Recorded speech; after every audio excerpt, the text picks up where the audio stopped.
তো জয় নিতাই, জয় গৌর, জয় জগন্নাথ। সবাইকে দ্বাদশীর এই স্পেশাল ব্লগে স্বাগত জানাচ্ছি। স্পেশাল কেন বললাম সেটা আপনাদেরকে আর কিছুক্ষণ পরে বলবো। তো এখন তো অনেক সকাল, আজকে অনেক সকাল থেকে ভিডিওটা শুরু করেছি। এখনও 6:30 মতো বাজে, কিন্তু এখন সুন্দর হালকা হালকা রোদও বেরিয়ে গেছে, একটা আলো আলো হয়ে গেছে। কিছুদিন আগে পর্যন্ত এই সময় খুব অন্ধকার ছিল। তো যাই হোক, চলুন এখন আমি এসেছি বাগানে একটু পুষ্প চয়ন করতে। নিয়ে যাই পুষ্প, বেশি তো ঠান্ডা এখনও ফুল হচ্ছে না। তো জগন্নাথের যে দুটো গাছ লাগানো হয়েছে ফুল গাছ, সেখান থেকে একটা গাছে ফুল আসছে, আপনাদেরকে দেখাই। আর ভিডিওটা একদম শুরু থেকে শেষ পর্যন্ত দেখতে থাকুন। শেষে গিয়ে আপনাদের জন্য একটা অনেক বড় সারপ্রাইজ আছে। চলুন।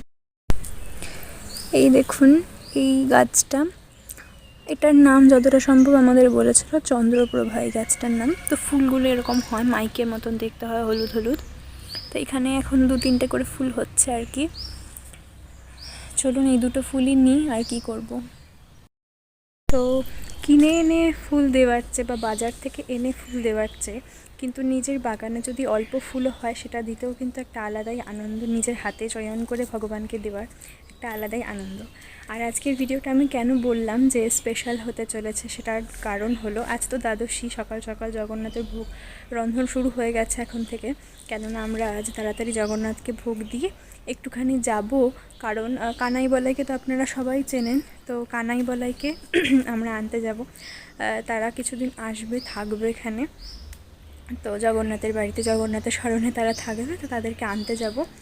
আর তারপর আজ বিকেলবেলা, বিকেল নয় ঠিক ওই 7টা 7:30টার সময় আছে ভাগবত পাঠ শোনার একটা সৌভাগ্য আজ আমরা পেয়েছি। তো মানে যার মুখনিসৃত ভাগবত পাঠ আজকে আমরা শুনতে যাচ্ছি, আপনাদেরকে আমি পরে বলবো ওনার মহিমা সম্পর্কে এবং উনি কে সেই সম্পর্কে। তো সেটা আপনারা ভিডিওটার শেষে জানতে পারবেন। চলুন ভিডিওটা দেখতে থাকুন। তো নবদ্বীপ থেকে আসছেন তিনি, নিত্যানন্দ প্রভুর চতুর্দশ বংশাবতার, সাক্ষাৎ নিত্যানন্দ প্রভুর বংশাবতার তিনি। এবং ওনার মুখনিসৃত পাঠ আমরা শোনার সৌভাগ্য পাচ্ছি দ্বাদশীর দিনে, এটাই অনেক বড়। তো আমি তো ওনার সম্পর্কে এটুকুই বলতে পারলাম, কেননা ক্ষুদ্র মুখে আর কি বলবো, ওনার নাম নেওয়ার যোগ্যতা আমার নেই। তো চলুন ভিডিওটা শুরু করছি, দেখতে থাকুন পুরো ভিডিওটা।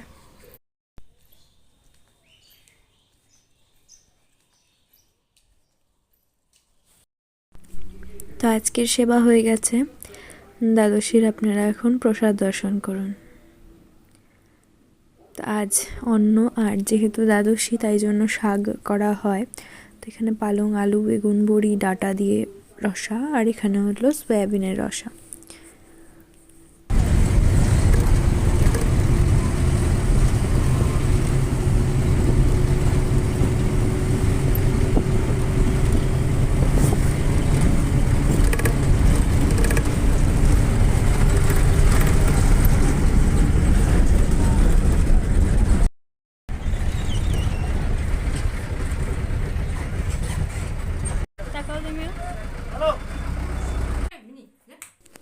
তো এখন কানাই বলাইকে আমরা নিয়ে চলে এসেছি, অনেকক্ষণ হয়ে গেছে।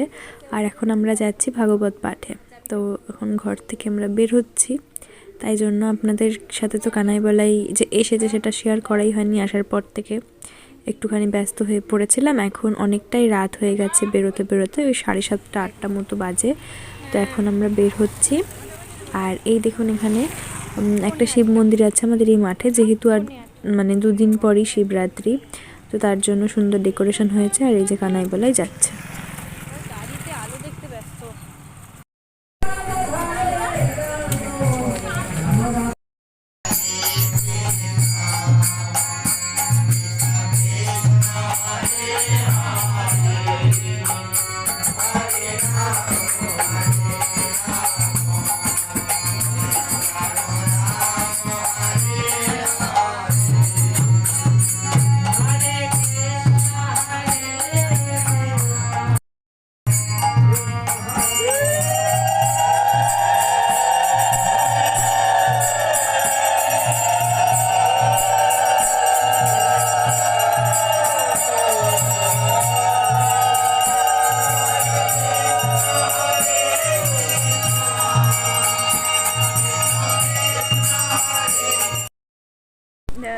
গতকালকে তো ভিডিওটা আর শেষ করা হয়নি, মানে এখন বাগানে ভিডিওটা এডিট করতে এসে দেখছি যে অতটুকুই আছে, এরপরে মানে শেষটা ঠিক আর করতে পারিনি।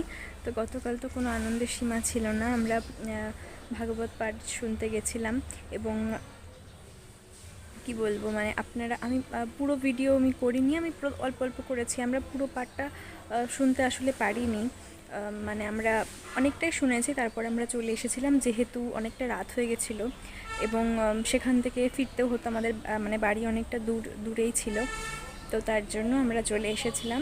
কিন্তু যেটুকু শুনেছি খুব সুন্দর, বলার মতন না। এবং আপনারা তো নিশ্চয়ই প্রভুপাদের পাঠ ইউটিউবে, ফেসবুকে নানা জায়গায় শোনান, উনি তো বিদেশে নানা জায়গায় উনি পাঠ করেন। তো সাক্ষাৎ প্রথম ওনাকে এভাবে সামনে থেকে দর্শন করার একটা মহিমা, এটা মুখ দিয়ে বলার, প্রকাশের নয়। তো এই ভিডিওটার মাধ্যমে আমি এটাকেও একটা স্মৃতি করে রাখলাম এবং আপনাদের সাথেও ভাগ করে নিলাম এই সুন্দর মুহূর্তটা। আশা করছি এই ভিডিওটা আপনাদের ভালো লাগলো। তো ভিডিওটা আমি জানি হয়তো একটু ছোট হয়ে গেল, কিন্তু আমি বেশি আপনাদের শোনাতে পারিনি, যেহেতু এই যান্ত্রিক সমস্ত কিছু নিয়ে না যদি ভিডিও করতে যাই সেখানে নিজের শোনাটা হয় না, এবং আবার নিজে শুনতে গেলে আপনাদেরকে আমি দেখাবো কি, তাই আমি অল্প কিছুটা করেছি এবং বাকিটা আমরা শুনেছি। তো যাই হোক, ভিডিওটা আমি এখানেই শেষ করছি। কেমন লাগলো কমেন্ট করে জানাবেন, আর এরপরে আরও ছোট ছোট ভ্লগ আপনাদের সাথে শেয়ার করার চেষ্টা করব। আর আজ তো চতুর্দশী লাগবে, আগামীকাল শিবরাত্রি ব্রত, সবাই অবশ্যই শিবরাত্রি ব্রত পালন করবেন। সকলকে আগাম শুভেচ্ছা। রাধে রাধে।